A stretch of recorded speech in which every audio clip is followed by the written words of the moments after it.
Importance, it helps to adjust and adapt with rapid change. Today changes are take place so fast. आज के समय में जो changes हैं वो बहुत जल्दी जल्दी होते हैं. It taking very fast and these changes have a great impact on business. In changes का business पर बहुत ज़्यादा impact पड़ता है. So it is essential to understand these change as early as possible. हमारे लिए बहुत ज़रूरी है ये चेंज, जो भी चेंजेस हमारे हो रहे हैं उनको समझना. जितनी जल्दी हम समझेंगे उतना हमारे लिए बेटर होता चला जाएगा. So business environmental scanning help the company to scan and understand these change with the environmental scanning. तो बिजनेस एनवायरमेंटल स्कैनिंग आप कंपनीज को हेल्प करती है कि वो बिजनेस एनवायरमेंट को स्कैन करें टाइमली और उसको समझें कि क्या जो भी चेंजेस हो रहे हैं एनवायरनमेंट में, क्या क्या चेंजेस हो रहे हैं. Through the environmental scanning we have to be understand these changes. That is help for the company also. जितना जल्दी हम उसको समझेंगे क्या क्या चेंजेस हो रहे हैं उतना हमारी कंपनी के लिए फ़ायदा होता चला जाएगा. So they make change their internal environment according to the external environment. मैंने आपको बताया था इंटरनल और एक्सटर्नल आप दो तरीके के एनवायरनमेंट को फेस करते हैं. इंटरनल एनवायरनमेंट जो आप खुद से क्रिएट कर रहे हैं, एक्सटर्नल एनवायरनमेंट जिसका आप पे कंट्रोल नहीं होता है. वो आपको कंट्रोल करता है, पर आप उसको कंट्रोल कैसे करते हैं?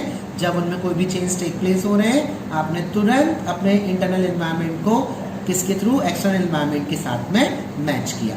सो scanning help to adjust with the rapid change. तो स्कैनिंग यहाँ पर आपको हेल्प करती है. अगर if there is any change take place you must adjust it. आप उसको टाइमली एडजस्ट करें.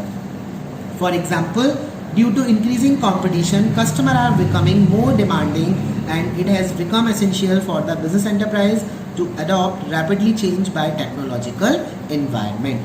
आज का कंपटीशन का टाइम है, जो कस्टमर की डिमांड है वो बहुत जल्दी जल्दी चेंज होती है.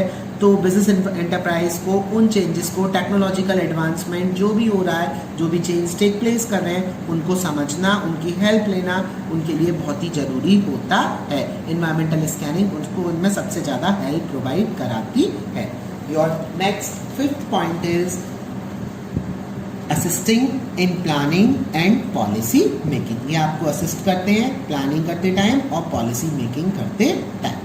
The major plans in policy और strategy are form keeping in the mind business environment. जब हम कोई भी बहुत major plan, we have to be make any major plan. जब हम कोई भी नया प्लान बनाते हैं, मेजर प्लान बनाते हैं, हम कोई भी पॉलिसीज़ बनाते हैं और हम कोई भी स्ट्रेटजी हम बना रहे हैं तो हम बिजनेस एनवायरनमेंट को ध्यान में रखते हुए बनाते हैं.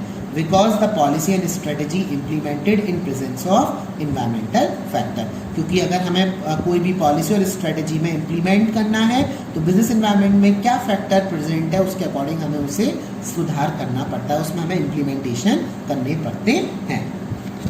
Business environment provide both opportunity and threats for the firm. It's understanding and analysis can be the basis for deciding future course of action.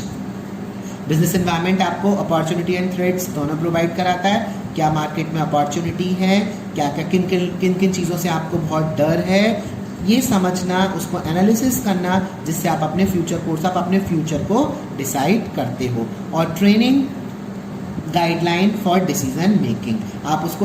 फिर आपको क्या मिलता है? ट्रेनिंग गाइडलाइन मिलती है. आपको कब क्या डिसीजन लेना है, पॉलिसी को उसी चीज़ों को ध्यान में रखते हुए बनाना है.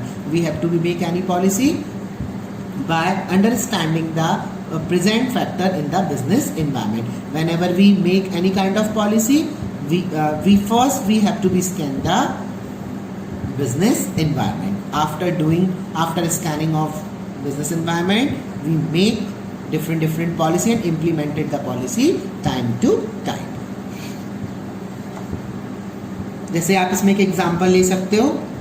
हमारे बहुत सारे प्राइवेट होटल हैं, पब्लिक होटल हैं, पर आईटीसी, अगर आईटीसी ताज मुगल का आपने नाम सुना हो आगरा में, इसको मुगल सैरेटन के नाम से भी बोल देते. तो आईटीसी जो ग्रुप है वो ऑल ओवर वर्ल्ड में अपनी बेटर सर्विसेज प्रोवाइड कराता है.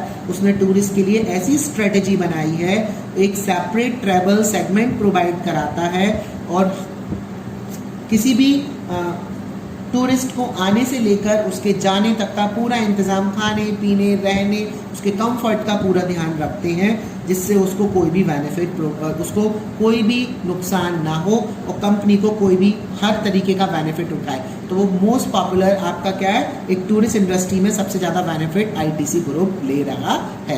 वो इतने अच्छे पैकेजेस आपको प्रोवाइड कराते हैं ट्रैवलिंग एंड टूरिज्म के, जिससे आपको कोई भी प्रॉब्लम क्रिएट ना हो। तो ये क्या कर रहे हैं, ये जैसा प्रेजेंट एनवायरनमेंट है उसके अकॉर्डिंग वो पॉलिसी मेकिंग करते हैं, प्लान बनाते हैं और स्ट्रेटेजी उसी तरीके से वो टाइम टू टाइम इम्प्लीमेंट करते हैं।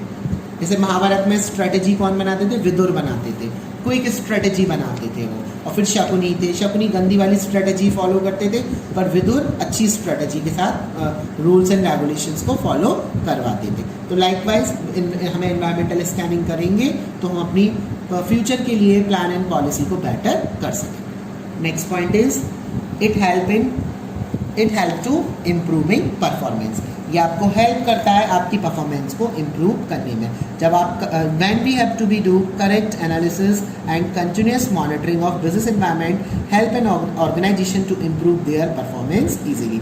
जब हम सही तरीके से एनालिसिस करते हैं, कंटिन्यूस मॉनिटरिंग करते हैं, देखभाल करते हैं बिजनेस एनवायरनमेंट, उससे हमारे ऑर्गेनाइजेशन को हेल्प मिलती है कि वो अपनी परफॉर्मेंस को अच्छे तरीके से इम्प्रूव करें by making changes in internal environment to match with external environment. जैसा एक्सटर्नल एनवायरनमेंट में अगर कोई चेंज टेक प्लेस होता है, उसी को देखते हुए अपने इंटरनल एनवायरनमेंट को चेंज करते हैं। An organisation can prosper and improve their market share, जिससे ऑर्गेनाइजेशन काफ़ी प्रॉस्पर होता चला जाता है और अपना मार्केट शेयर बेटर करता चला जाता है।